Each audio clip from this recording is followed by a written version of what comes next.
Que Dios le bendiga, queridos hermanos y amigos. Le damos gracias a Dios en este día por poder compartir con ustedes una vez más una palabra que el Señor nos ha dado, la cual con mucho cariño la queremos compartir en esta hora. Este tema tiene por título Salvos por gracia, ya que de lo que vamos a hablar, lo que vamos a compartir está relacionado con la salvación solamente por la gracia de Dios. Dice la Biblia en el libro de Juan capítulo 1, versículo 17, pues la ley por medio de Moisés fue dada, pero la gracia y la verdad vinieron a través de Jesucristo. El texto indudablemente está haciendo una gran división entre el pacto de obras que estaba vinculado fundamentalmente al Antiguo Testamento y el pacto de gracia que está revelado a través de Jesucristo en el Nuevo Testamento. La palabra gracia inicialmente se puede referir a un pacto, como está establecido en Jeremías capítulo 31, versículo 33 y 34. También puede referirse, según algún modo de ver la escritura, a una dispensación. La palabra gracia también significa misericordia, favor, bondad. La palabra griega es charis, que significa también un don inmerecido. Y según el uso que tenga esta palabra, también, hermanos míos, en el Antiguo Testamento tiene otros significados. Por ejemplo, está empleada la palabra anán, que aparece más de 60 veces en el Antiguo Testamento, que denota bondad o misericordia que se ejerce en la acción y a menudo se expresa como un don. También está la otra forma de verlo, que por ejemplo la Biblia dice que Noé halló gracia ante los ojos de Dios, y siempre vemos que es Dios el dador de la gracia y el hombre es el receptor de la divina gracia. Y indudablemente eso da cuenta de las carencias, de las necesidades que tiene el ser humano, de la compasión y la misericordia de nuestro Dios. También se emplea la palabra gesed, que está vinculada con lazos familiares. Esta palabra aparece 250 veces en el Antiguo Testamento y se puede entender como una disposición de una persona a otra que evidentemente manifiesta bondad y amistad. Eso también es gracia. Podemos entenderlo como un amor familiar, comprometido, que sobrepasa las expectativas sociales, que de alguna forma nosotros entendemos que hay ciertos parámetros de bondad y misericordia entre la familia, entre las amistades, entre los padres y los hijos, pero cuando esto es o va más allá de lo que se espera, eso también significaría gracia. Y ahí se emplea la palabra gesed. Como hemos dicho, es un amor familiar comprometido que sobrepasa estos límites. Dios expresa un amor personal, familiar, cuyo compromiso va más allá de lo que cabría esperar. Y esto lo vemos claramente en Israel. Israel, evidentemente, rechazó a Jesucristo, el Mesías, rechazó a Dios. Dice la Escritura que Jesús vino a lo suyo, pero los suyos no le recibieron, pero a los que le recibieron le dio potestad de ser hechos hijos de Dios. En el Antiguo Testamento la palabra gracia también puede significar una atracción, un encanto de una persona hacia otra. Por ejemplo, el Salmo 45, versículo 2, hablando de Jesús, dice: eres el más hermoso de los hijos de los hombres, la gracia se derramó en tus labios. Y ahí está hablando evidentemente de una gracia como un atractivo que puede tener una persona. El libro de Proverbios, capítulo 5, versículo 19, dice: graciosa gacela. Y ahí está hablando de una manera poética sobre una mujer. Está hablando de esto. El libro de Proverbios capítulo 31, versículo 30 dice: engañosa es la gracia y vana la hermosura. Mas la mujer que teme a Jehová, esta será alabada. También significa, querido hermano, una bienquerencia, un favor. La palabra hebrea hallar gracia, por ejemplo, está en Génesis 18:3, 33:10, en Hechos 1:47. También puede referirse a un beneficio, a un don, a una bendición.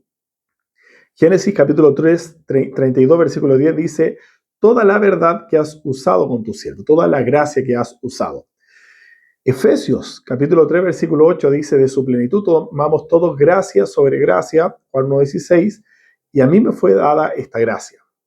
También gracias se puede entender como un agradecimiento, dar gracias. El apóstol Pablo exhorta a dar gracias ante todo y dice, porque esta es la voluntad de Dios para con nosotros. La gracia de Dios con mayúscula está hablando indudablemente de este cariz, de este favor inmerecido. Pablo instó a los judíos a que perseverasen en la gracia de Dios. Hechos capítulo 13, versículo 43. Aquí se emplea el término gracia como evangelio, como fe, como camino de salvación. Somos justificados gratuitamente por su gracia, según Romanos capítulo 3, versículo 24.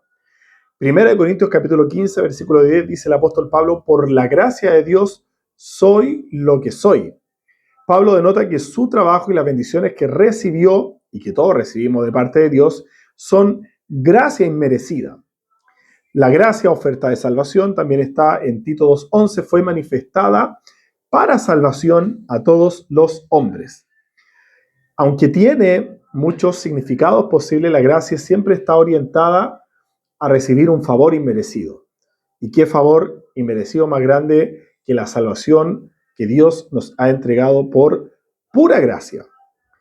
Es el acto voluntario por el cual Dios salva al hombre, lo perdona, el acto por el cual Dios entregó a Jesucristo, su único Hijo, es la gracia la que nos sostiene, es la gracia la que nos vincula con Dios. Todo lo que está relacionado con el Evangelio es dado por gracia. Ahora, como una primera idea, vemos en la Biblia, lo que yo mencioné, la gracia de Dios manifestada a Israel. ¿Qué duda cabe que Dios manifestó su gracia a Israel? Le dice en el libro de Oseas, los amaré de pura gracia. Israel no tenía méritos, Israel no tenía credenciales que mostrar, Israel no tenía obras para poder ganar la gracia de Dios, pero Dios por su amor, por su misericordia, les otorgó gracia. Hay un título de un libro de John Bunyan que se llama Gracia abundante para el mayor de los pecadores. Noé halló gracia ante los ojos de Dios cuando la tierra estaba llena de violencia y Dios quería destruir la tierra. Miren lo que dice el Salmo 103, versículo 8 al 13. Misericordioso y clemente es Jehová, lento para la ira y grande en misericordia. No contenderá para siempre, ni para siempre guardará el enojo.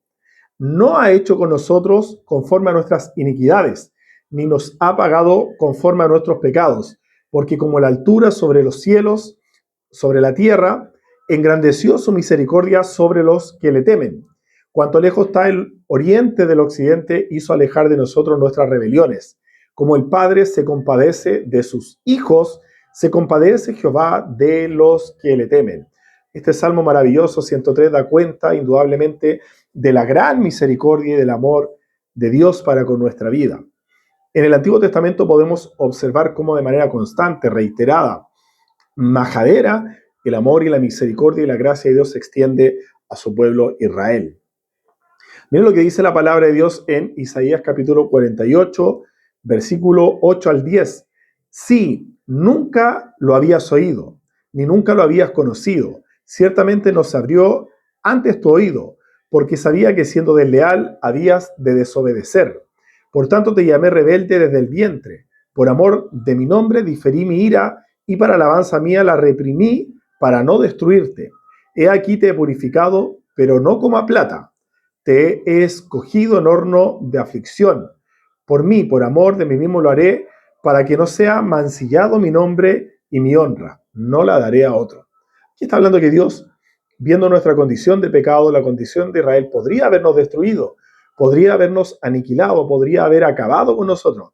Pero el amor de Dios, la misericordia de Dios, hace que Dios detenga su ira, porque dice la Biblia, clemente y misericordioso es Jehová, grande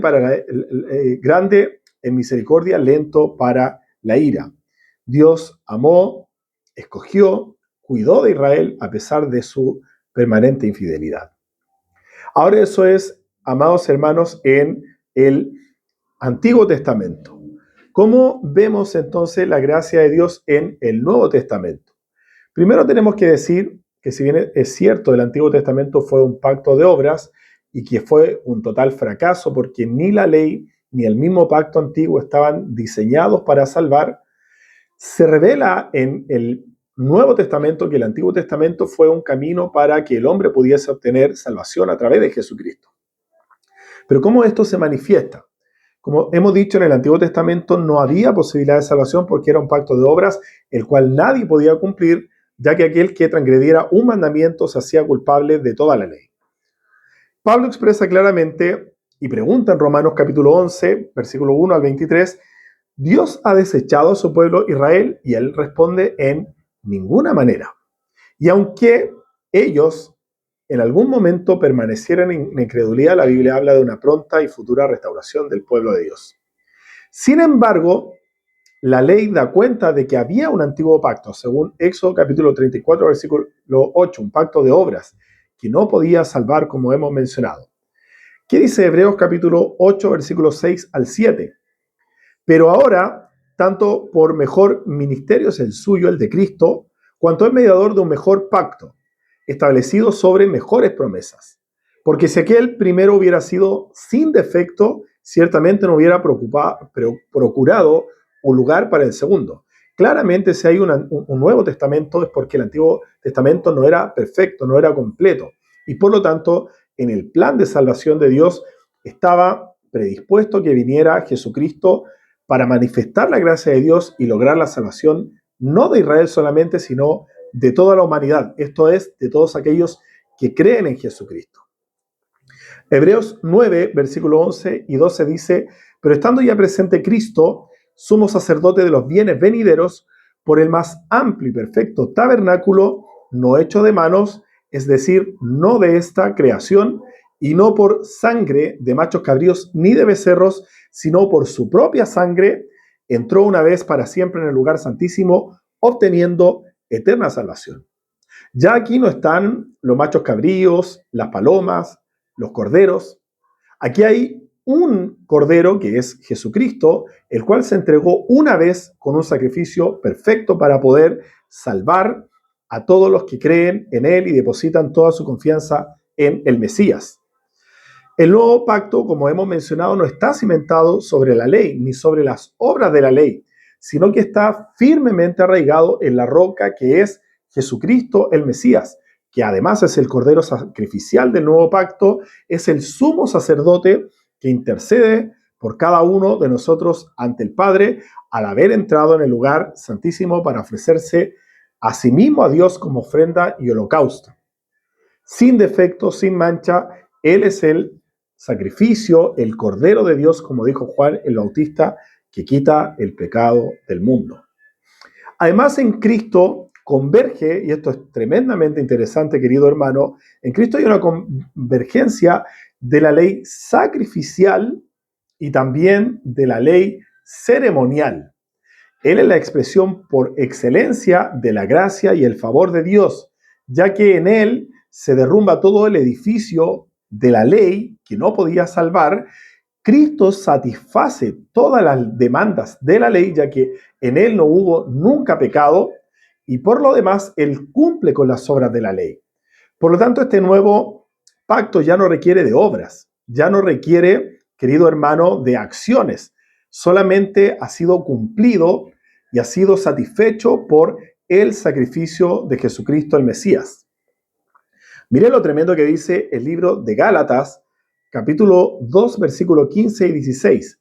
Nosotros, judíos de nacimiento y no pecadores de entre los gentiles, sabiendo que el hombre no es justificado por las obras de la ley, porque como hemos mencionado, la ley no podía salvar, no podía perdonar, no podía redimir. Entonces Pablo dice que como judíos reconocen que el hombre no es justificado por las obras de la ley, sino por la fe de Jesucristo, nosotros también hemos creído en Jesucristo. Miren lo que está diciendo, que entendiendo que no hay salvación a través de la ley ni del pacto que Dios hizo con Israel, entiende el apóstol Pablo que siendo judíos obtienen justificación por la fe en Jesucristo y no por las obras de la ley. Por cuanto por las obras de la ley, y lo dice claramente, Gálatas, repito, 2, 15, 16, por medio de las obras de la ley nadie será justificado. Qué tremendo esto, hermano, esta palabra tremenda de la salvación por gracia y probablemente para muchas personas un gran misterio. En el nuevo pacto, Jesucristo, que hemos dicho es el Salvador, ya no nos salva a través de la ley. Eso es lo primero que hemos mencionado, porque las obras de la ley y la ley misma son insuficientes para obtener la salvación del ser humano. Por lo mismo, tenemos que señalar que Dios ama al pecador y anhela la salvación y el bienestar de su vida. Pero por su condición de pecado, naturalmente pecador, el hombre no puede ser salvado ni justificado por sí mismo. Aquí hay algo tremendo, hermano, que de alguna forma lo creían los pelagianos, que el hombre se podía salvar a sí mismo. O que también de alguna forma lo creían los gnósticos, que el conocimiento los podía salvar. El hombre, por su condición de pecado, por no tener ninguna posibilidad de salvarse, de reconciliarse con Dios, no se puede salvar a sí mismo. Nunca el hombre se pudo salvar ni justificar delante de Dios. Por esta razón, en el Antiguo Testamento, por ejemplo, era necesaria la mediación de un sacerdote. Era necesario el sacrificio de animales que de alguna forma pudieran satisfacer las demandas de la ley. Eso pasaba, querido hermano, en el Antiguo Testamento. Pero en el Nuevo Testamento, ya como no es insuficiente la ley y todos sus ritos ceremoniales y sus sacrificios, era necesario un sacrificio vicario perfecto y completo, que en este caso fue el sacrificio de Cristo Jesús, el Mesías. Dice Gálatas capítulo 3, versículo 10 al 14, porque todos los que dependen de las obras de la ley están bajo maldición. Hay algunas religiones como los adventistas que creen que guardando la ley se pueden salvar, pero lamentablemente están bajo maldición. Pues escrito está maldito todo aquel que no permaneciere en todas las cosas escritas en el libro de la ley para hacerlas, ya que por la ley ninguno se justifica para con Dios. Esto es evidente, dice el apóstol Pablo, porque el justo por la fe vivirá, y la ley no es de la fe, sino que dice, el que hiciere estas cosas vivirá por ellas. Evidentemente, las obras de la ley estaban vinculadas a que el hombre hiciera ciertas o determinadas acciones para poder cumplir las demandas de la ley. Cristo nos redimió de la maldición de la ley, hecho por nosotros maldición. Paréntesis dice Pablo, porque escrito está, maldito todo aquel que muere en un madero. O sea, Cristo al entregar su vida no solamente se entregó para morir, se entregó bajo un contexto humano de maldición. Para que en Cristo Jesús la bendición de Abraham alcanzase a los gentiles, a fin de que por fe recibiésemos la promesa del Espíritu.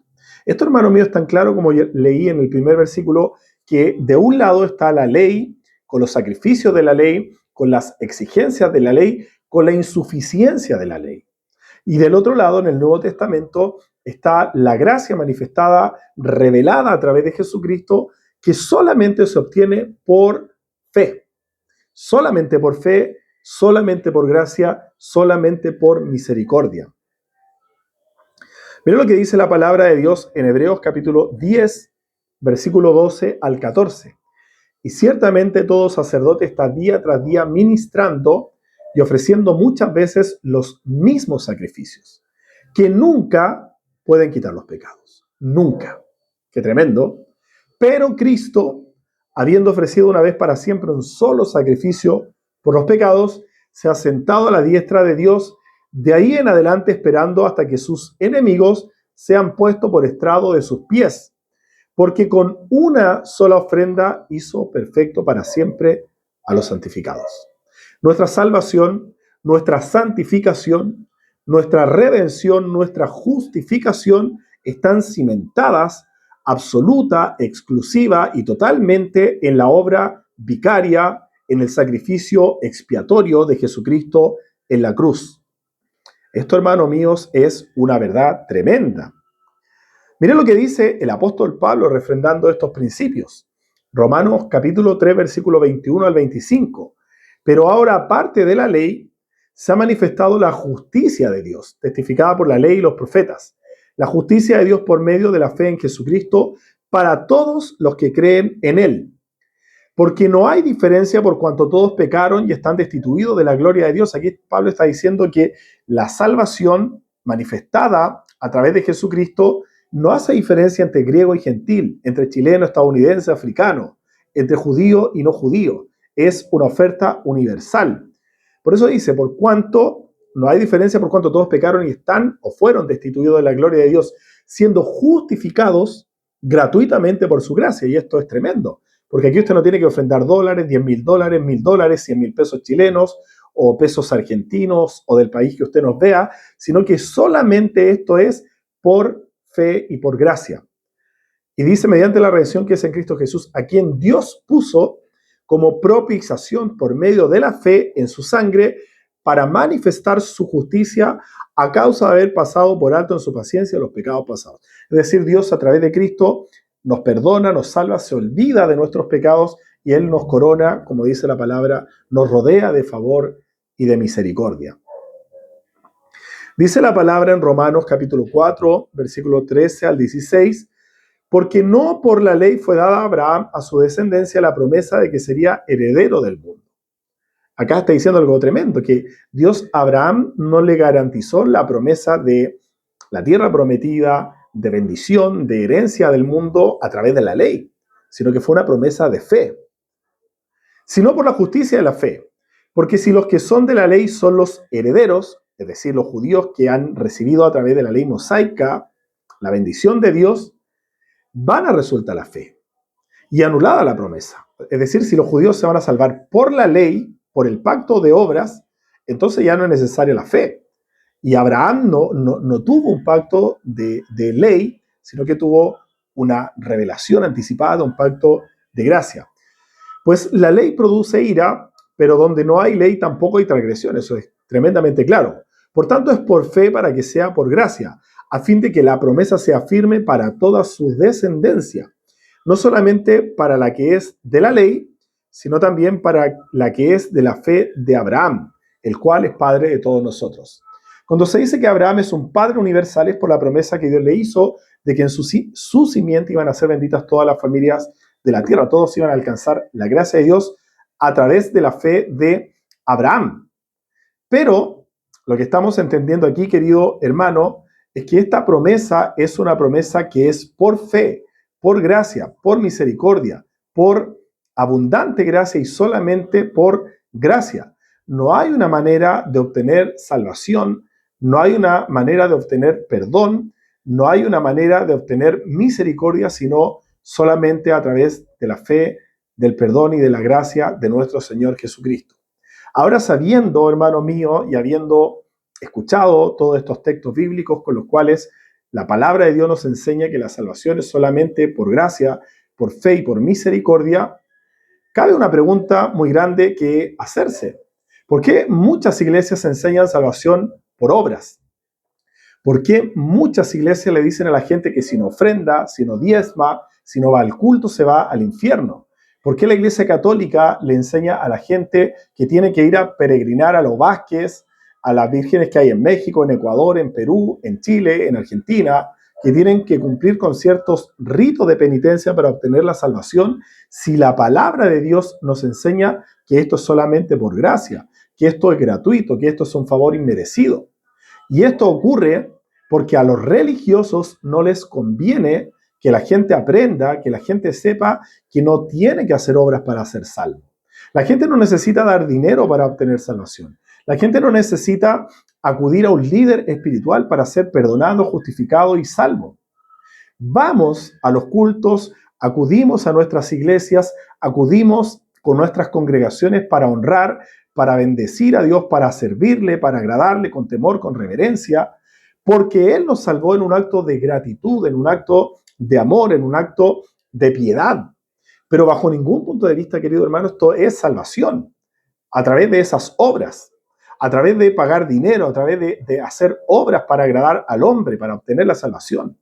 A mí me llama mucho la atención que hay predicadores que predican por gracia, pero dicen que la venida del Señor, el rapto de la iglesia, ocurrirá para aquellos que estén haciendo ciertas cosas, para aquellos que estén en un templo, para aquellos que estén haciendo esto o lo otro, o predicando en una esquina, porque eso no es para salvarse.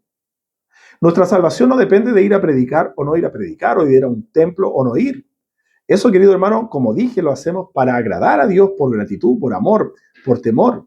pero no para obtener nuestra salvación. Entonces estos predicadores hablan de salvación por gracia, pero de un arrebatamiento, de un encuentro con Cristo por obras, lo cual, querido hermano, es total y absolutamente inadmisible.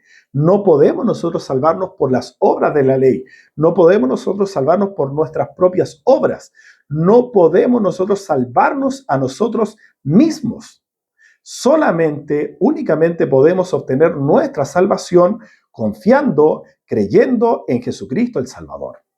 Dice la palabra del Señor, el que cree en mí, Jesús dijo, entrará, hallará pastos. El que cree en mí, como dice la Escritura, de su interior correrán ríos de agua viva. El que cree en mí será salvo, porque Él es la resurrección y la vida. Y Jesús dijo, el que cree en mí, aunque esté muerto, vivirá, es decir, tendrá salvación y acceso a la resurrección. Solamente, querido hermano, esto es por fe. Y nos gloriamos en Dios porque es gracia. Porque si dependiera de cada uno de nosotros la salvación, no nos podríamos salvar, porque somos tan pecadores y tan imperfectos que nunca podríamos obtener salvación. Pero gloria a Dios que Jesucristo compró nuestra salvación, ganó nuestra salvación en esa cruz antigua. Y por medio de su sangre, por medio de su sacrificio, por medio de su muerte expiaria y vicaria y expiatoria, es que tenemos entrada al trono de la gracia, al cielo, a la eternidad, por la sangre de Cristo. Por eso, hermanos míos, es importante aprender esto, porque no nos podemos salvar a nosotros mismos. La salvación no depende de nosotros, solamente es por gracia, como dice Pablo, para que ninguno se gloríe. Que Dios le bendiga. Si usted no conoce a Jesús, es tiempo que lo conozca y ponga su fe en Él para que encuentre salvación. Vamos a orar y si usted quiere recibir a Jesús, puede cerrar sus ojos y orar con nosotros. Señor, te damos gracias por tu amor y misericordia, por tu fidelidad, porque podemos estar en tu presencia y compartir esta palabra. Te rogamos, Señor, que tú abras los ojos de muchas personas, que te puedan conocer, que tú te puedas revelar a su vida y ellos puedan encontrar en ti perdón, salvación y perdón de pecados. Esto, como enseña la palabra, es solamente por fe, solamente por gracia, para que nadie se jacte. Bendice a los hermanos que se encuentren con esta palabra, tú puedes llevar consuelo, paz, gozo, esperanza y salvación, que esta palabra, Señor, pueda edificar y bendecir al pueblo de Dios. Te lo pido, Padre, en el nombre de Cristo Jesús. Amén. Y como le he mencionado, si usted no conoce a Jesús, hoy es día aceptable, hoy es día de salvación para que usted se vuelva a Dios, crea en Jesucristo y pueda obtener vida eterna, salvación y perdón de pecados. Que Dios le bendiga.